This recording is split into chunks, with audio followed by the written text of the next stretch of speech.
Hello, you lovely, lovely people. And again, welcome back.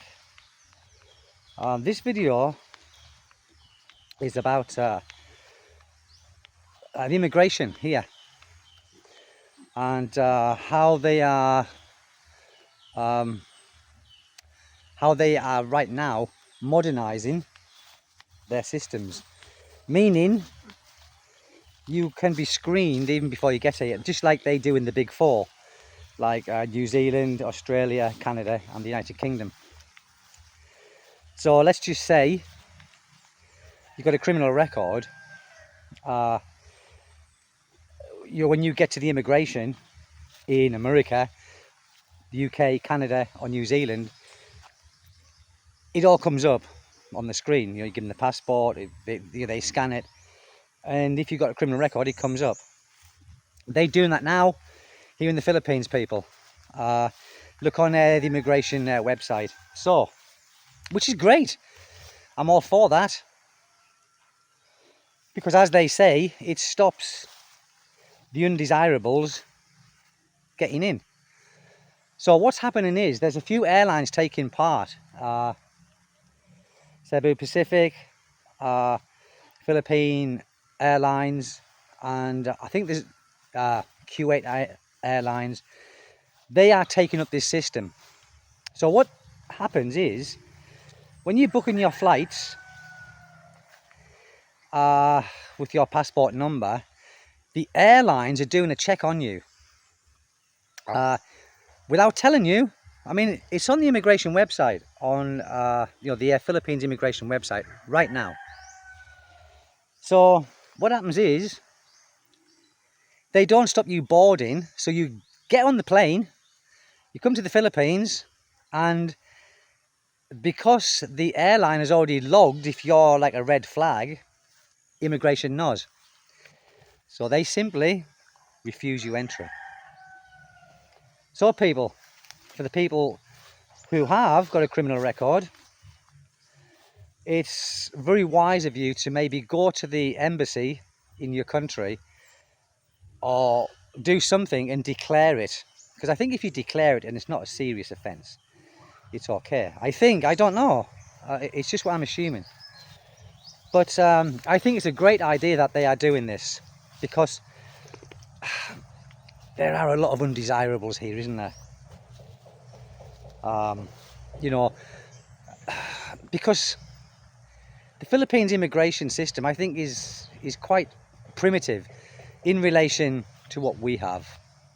But now it's upgrading and upgrading, which is a great thing, because it'll stop people like Vitali coming in, who's been in prison before. It would stop people like that coming in, and also people who's had serious offences. It'll stop them coming in. So I think it's a great thing, people. It's just my thinking. But misdemeanors, I don't think it matters. I don't know, but it's best to check it out anyway. It's best to check it out. So yes, and also talking about immigration, the visa company I used, or the agency I used for all of my visa needs, was a company called JRC Visa Consultancy and Real Estate. I think they do real estate now. And they just did a recent video on their channel, and it was on about overstays. Now, many people, foreigners here, there are many overstaying, many, thinking that they can get away with it. But according to JRC, immigration is stepping up its efforts to catch overstayers. Look, I mean, I'm not. I was an overstayer at one point during the time of COVID, but all mine was sorted out with JRC, and it wasn't intentional. It was because I couldn't get to immigration. It was lockdown, and I'm going to do because JRC, they've contacted me and want to do a collaboration with me, so I'm going to go to Cebu and do an interview. They're going to interview, I will interview them about their services. They're great people. They really are. They're great people. So they have said that immigration is stepping up their efforts in catching overstayers. So people, listen, if you're on an overstay, don't think that you can hide away in a corner of a little province or a little island, because they are stepping up their efforts to find overstayers. And I knew an overstayer guy here. He was British and he overstayed for 7 years. And he never thought he was going to get caught. And I told him many times, I said, they'll catch you. They will catch you. And they did. And he was deported last year.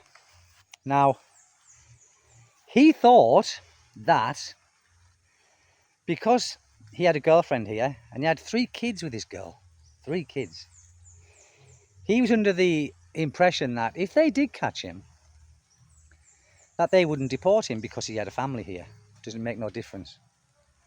You can be married, you can have kids here. Overstay is overstay. Now, I believe that the Philippines is probably very lenient if you contact them first, and do a motion of reconsideration, which is what I had to do, and give them the reasons why you overstayed. And I'm sure they will sort it out. I'm sure. But if they catch you before you get in touch with them, it's 10 times worse, isn't it?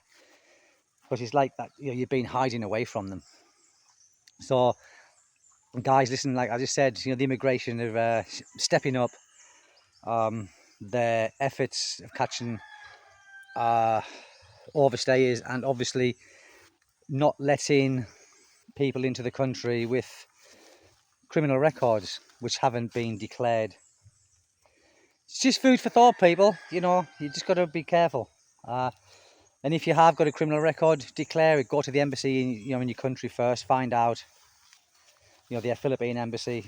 Because you don't want to fly all the way here, do you? And all of a sudden, you're on a holiday mode, or you might have been living here for a while, and then you've left the country, and then you come back, and then they don't let you in, and you're blacklisted because you've had a criminal record and you haven't declared it. So there's all this to consider, people. There's nothing worse than coming to a country and being a refused entry. It wouldn't be deported if you haven't gotten in the country. You'd just be a refused entry. So it wouldn't be deported, but you'd probably be blacklisted. Don't know how it works. People. So there's that. This is just to finish off the last video. Or this is add-on to the last one because the battery ran out. So anyway, I'm in the house now. So this is just to finish off about the immigration. And just a quick recap. It's not finished upstairs yet, but it's coming there. We've got the bathroom fitted now upstairs. See, the bathroom's fitted upstairs to a degree. Got to be tiled, but yeah, it's fitted in here now. Got the windows fitted. So yeah, it's getting there. Maybe next week it should be finished. Maybe. But yes, guys, it's just about the immigration and that. So declare what you have. If you have got a criminal record, declare it, and you shouldn't have any problems, I don't think. I remember some guy, when he was going to America, this was a few years ago, and he didn't declare that he had a criminal record, and they did refuse him entry and sent him back home on the next available flight. So it does happen. And the Philippines is updating their systems, which is a good thing, because you don't want undesirables in countries, do you, from other countries coming causing trouble for us, or for the locals mainly. So yeah, that's it, people. Really, I just thought I would just do a video on that, because it's useful information, because maybe a lot of people don't know, but I think it's always better as well, or a good idea, to actually check the immigration website of the country that you're going to, just to see new travel requirements, or things like that. It's very important, especially when you're travelling to a long way like here from a western country. It's not just 2 minutes down the road, is it? It's a long way. Still some work to do in here, isn't there? Still some work to do in here. And the lights are they separate lights, so you know you can turn it off. So they're not all wired to the same circuit. Save electric, conserve electric, and different colour lights. That's why the colours are a bit different now. But thank you, people. I just thought I would say that. And whatever you're doing, have a great day and try and do it well. Whatever you are going to do today. Thank you for subscribing, guys, and liking and sharing, and for your continued support. It means a lot. Take care, people. Bye-bye.